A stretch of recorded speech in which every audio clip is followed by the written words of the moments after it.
Kayaking is like physically demanding, and it hurts your shoulders and your core and your elbows, and you just gotta keep going. And sometimes on kayaking trips, nothing is gonna go the way that you expect it to, and plans will change, and you'll miss your takeout, or you'll go down the wrong path on a rapid, and it's just not everything is gonna be perfect, and you just gotta go with the flow.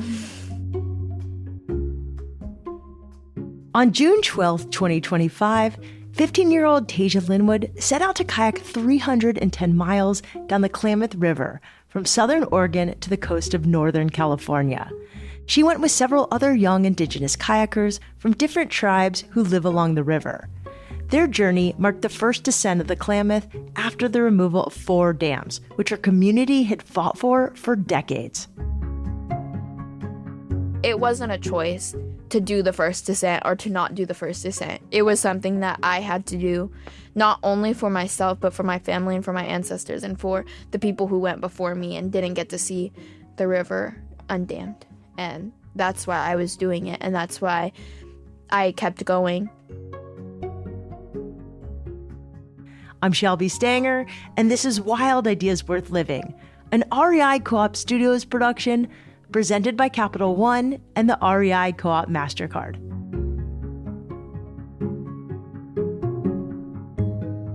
The Klamath River has always been a big part of Tasia's life.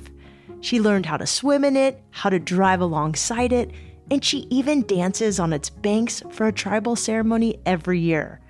Her community has long caught salmon in its waters.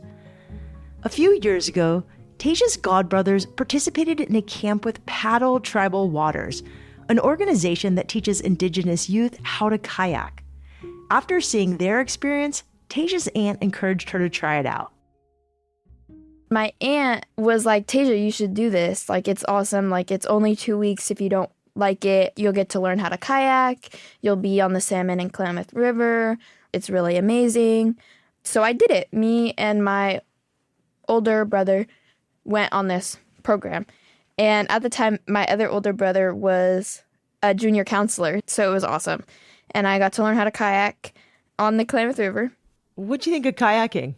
What did I think of kayaking? Oh my God, it was actually so scary. Tell me about that first time. Yeah, it was the first time I'd ever kayaked. So that first 2 weeks was like pretty easy, but it was just like, it was my first time ever like whitewater kayaking.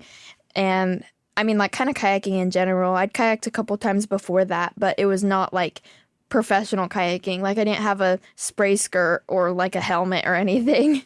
So during that 2-week program, the last 3 days, you go on a kayaking trip. So it's like a 3-day overnight.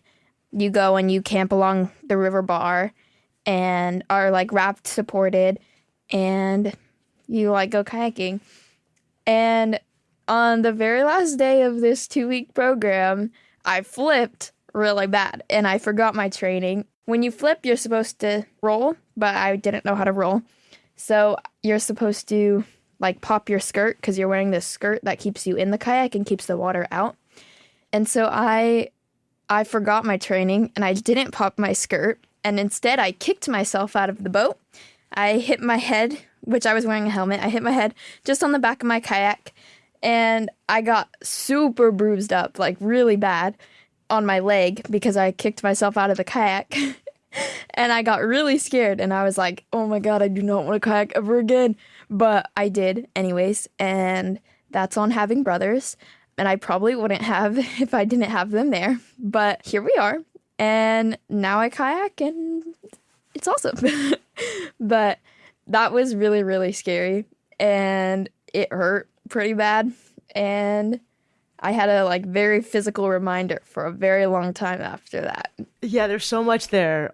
One, brave of you and awesome that you did this. Also, what a cool thing for kids to do. Like, this sounds like an incredible organization. Also, yes, having brothers, super annoying, but they push you, it sounds like. Yeah, they do. And they got you back out there. Yeah. I know. Very grateful for them, actually. Just can't tell them.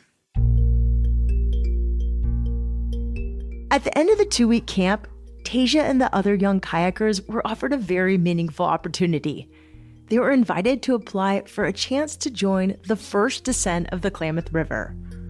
For years, the river had been blocked by dams, but by 2025, most of them were finally removed.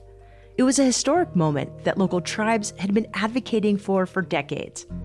Tasia understood how important this was for her community, so she applied and then trained hard for 2 years.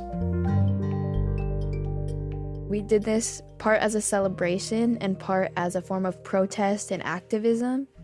And I also did this a lot for my family and for my ancestors. I'm Karuk Okanagan, Ojibwe, Wampanoag, and To'ono O'odham. Specifically right now, I'm talking about the Karuk people who are from where like the Salmon River and the Klamath River meet is like right where I'm from. I don't think everybody understands the significance of removing these dams. Why were they there in the first place? Yeah, so the dams got first put in over 100 years ago. They were put in for hydroelectricity, which isn't a good energy source, kind of just like in general, period, because of its effects on both the land and the people. And because hydroelectricity is obviously like taking water, and water is called a renewable source, and that's why dams are considered a renewable energy source. But water isn't going to be here forever. It's not a renewable energy source. So it's actually like it's not really clean energy as much as people think it is. So for people like me who we're in San Diego, I've never seen this dam. I've never been to the Klamath River. Tell me about the significance of removing them, especially for your community. Yeah. There's this thing that happens a lot like with dams and is a direct cause of dams called eutrophication. And essentially that means that there's too many like nutrients and toxins in the river. And so that can mean like a bunch of algae. And what it does is it takes oxygen out of the water, and that makes fish die because fish also need oxygen in the water. And the algae, so essentially it like suffocates the fish and the fish die. In 2002, a lot of the fish died, and there was just so much fish washing up on shore and just like covered in algae. It was really gross and traumatic because the fish are a part of who we are, not just as Karuk people, but as Native people. Almost every single Native person I know eats salmon, and our people relied on salmon pre-colonization. And so that was one of the direct effects of the dams. And along with that, it's an invasion of our space and our people. And it's one of those things that was taken from us, like our river, and putting the dams in. It's a form of colonization and pain and heartbreak, and that's what comes from it.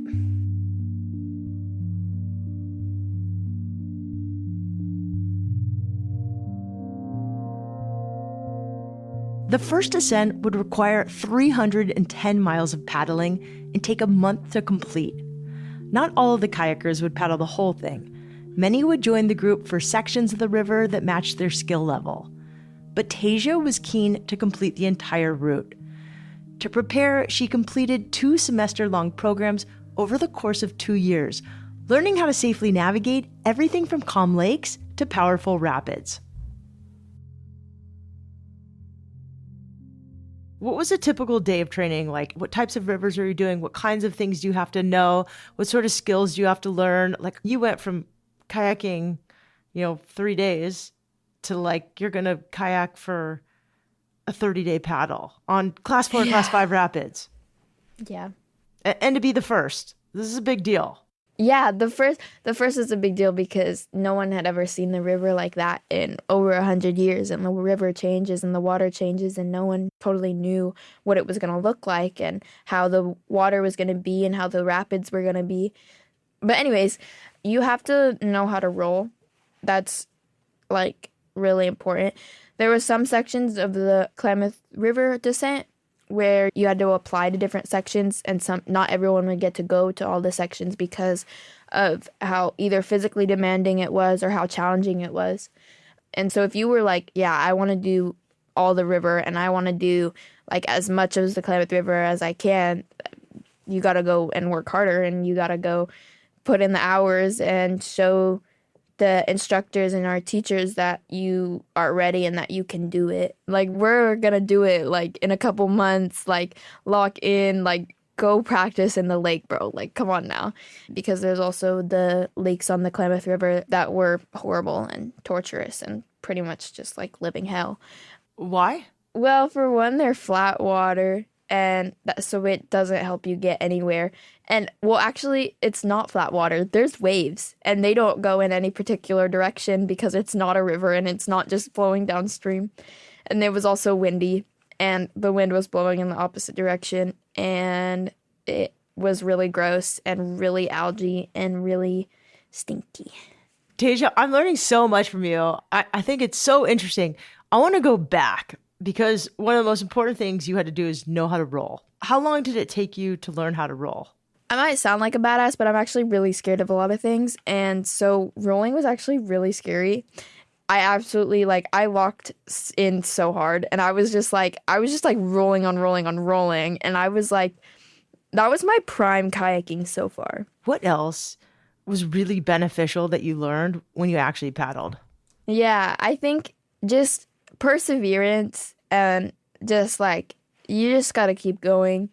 Like Dory says, you just got to keep swimming. Dory from The Little Mermaid. No. That's from Little Nemo. Or Finding Nemo. Dory, keep swimming. Just keep swimming. Just keep swimming. And that's what you got to do. You just got to keep going and... Just keep paddling. Just keep paddling. And it's hard. Kayaking is like physically demanding, and it hurts your shoulders and your core and your elbows, and you just got to keep going. And also just like going with the flow. Like sometimes on kayaking trips, nothing like is gonna go the way that you expect it to, and plans will change, and you'll miss your takeout, or you'll go down the wrong path on a rapid, and it's just not everything is gonna be perfect, and you just gotta go with the flow.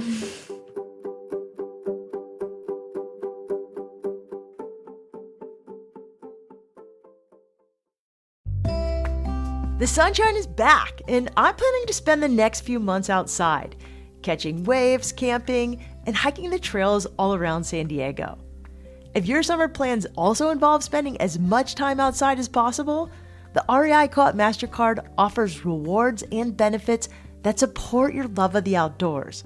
It's just for REI Co-op members and earns card rewards on every purchase at REI and everywhere else MasterCard is accepted. What I love is that rewards are available in 1 to 2 days. So all of those stops on the way to the adventure, from fuel for the drive to last-minute gear runs, it all adds up.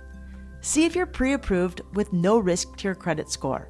To learn more about the REI Co-op MasterCard program, head to rei.com/MasterCard-podcast. That's rei.com/MasterCard-podcast. Terms apply.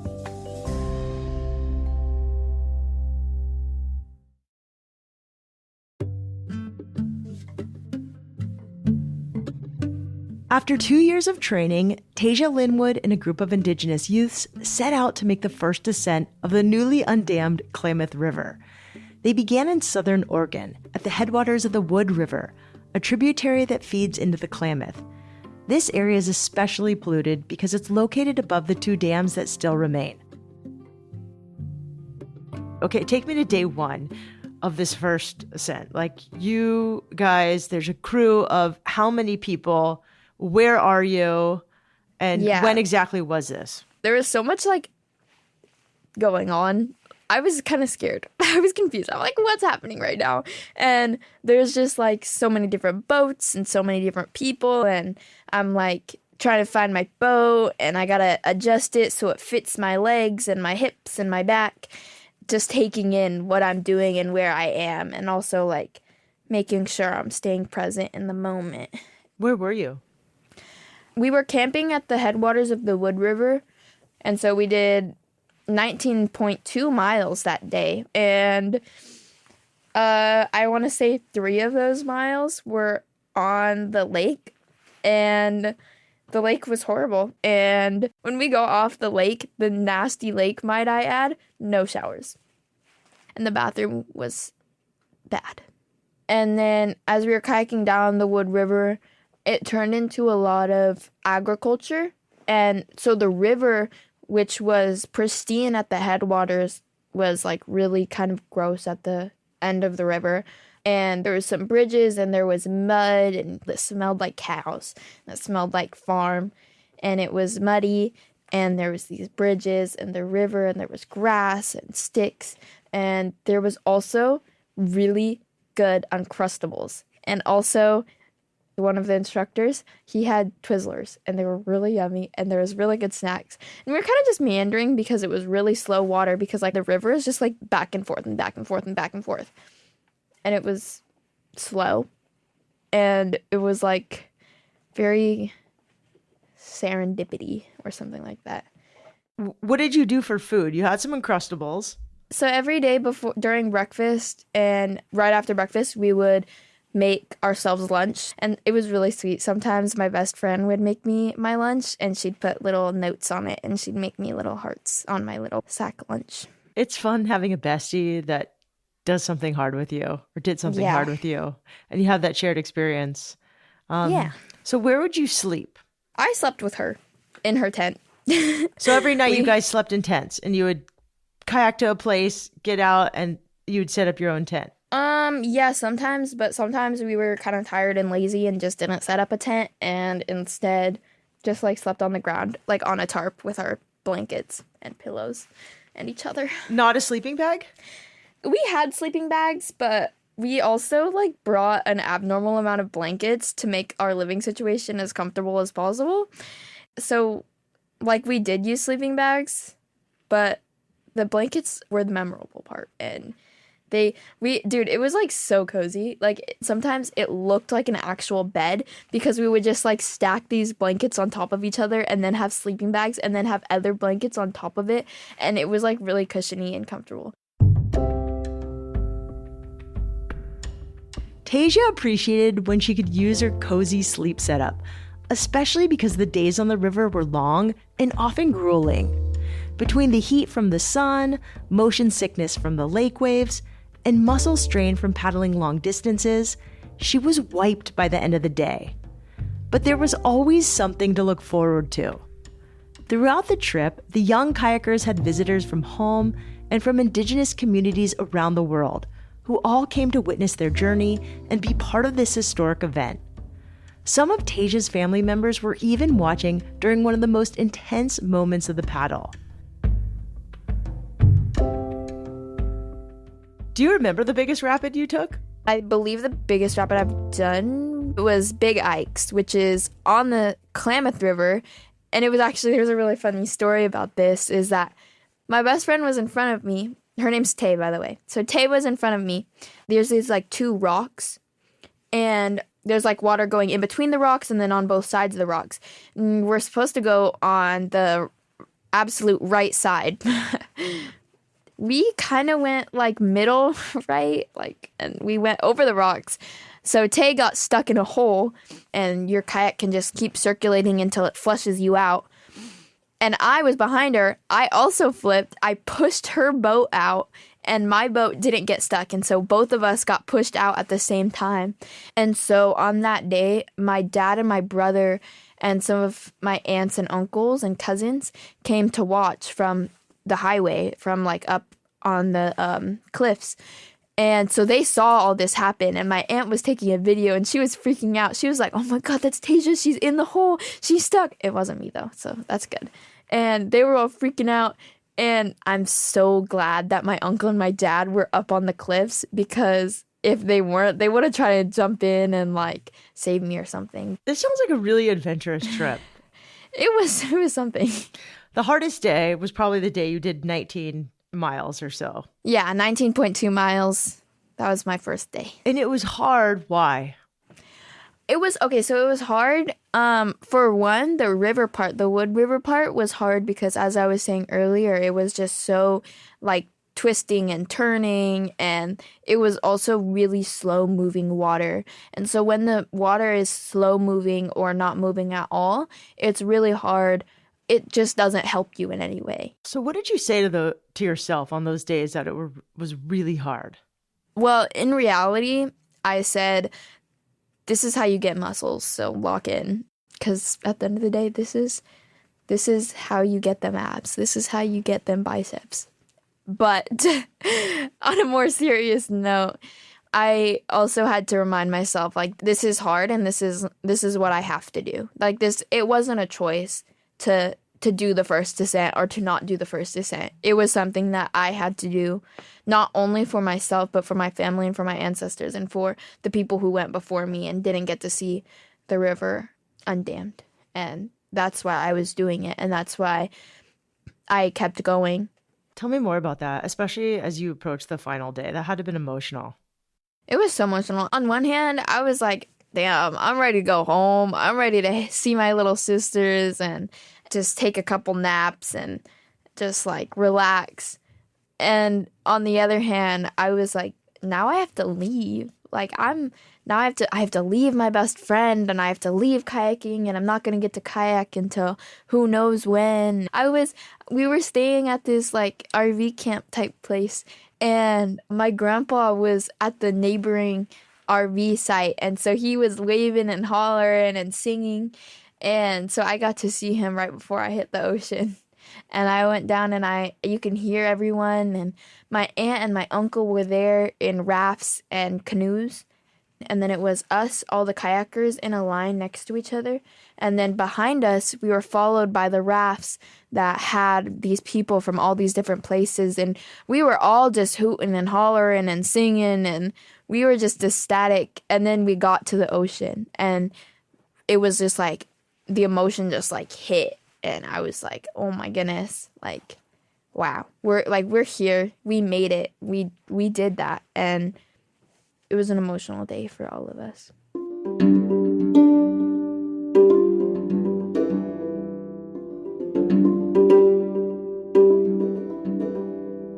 The first ascent was a huge physical feat, but it also symbolized something greater. After decades of fighting for the removal of these dams, the kayaking journey was a celebration of Indigenous pride, resilience, and sovereignty. I'm curious, like, how your family responded to you, your mom, your brothers and sisters, your aunties, your grandpa, your community. Yeah, everyone was just like ecstatic and excited and proud.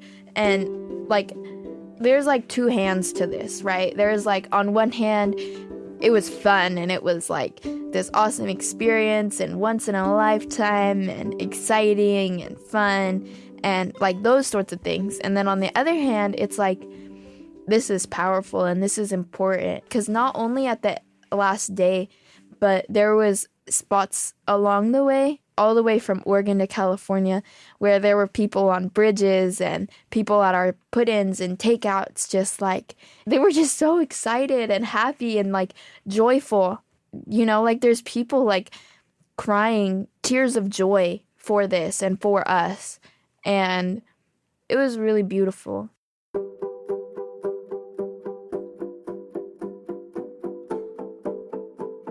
Tasia's trip was captured by filmmaker Jesse Sears in the award-winning documentary First Descent, Kayaking the Klamath. We'll link to it in the show notes. If you want to find out more about paddle tribal waters, find them on Instagram at Rios to Rivers. That's RIOSTORIVERS. We'll also include a link in the show notes to purchase merch that supports the organization. Congrats to previous guest Chad Crusoe for breaking his own record. He skateboarded across the country in 39 days, finishing June 8th and raising a ton of money for the organization Natural High. Chad, we're so impressed by you. Wild Ideas Worth Living is part of the REI Podcast Network. It's hosted by me, Shelby Stanger, produced by Annie Fassler, Sylvia Thomas, and Sam Piers-Nitzberg of Puddle Creative. Our senior producer is Jenny Barber. Our executive producers are Paolo Motola and Joe Crosby. Thanks again to our partner, Capital One and the REI Co-op MasterCard.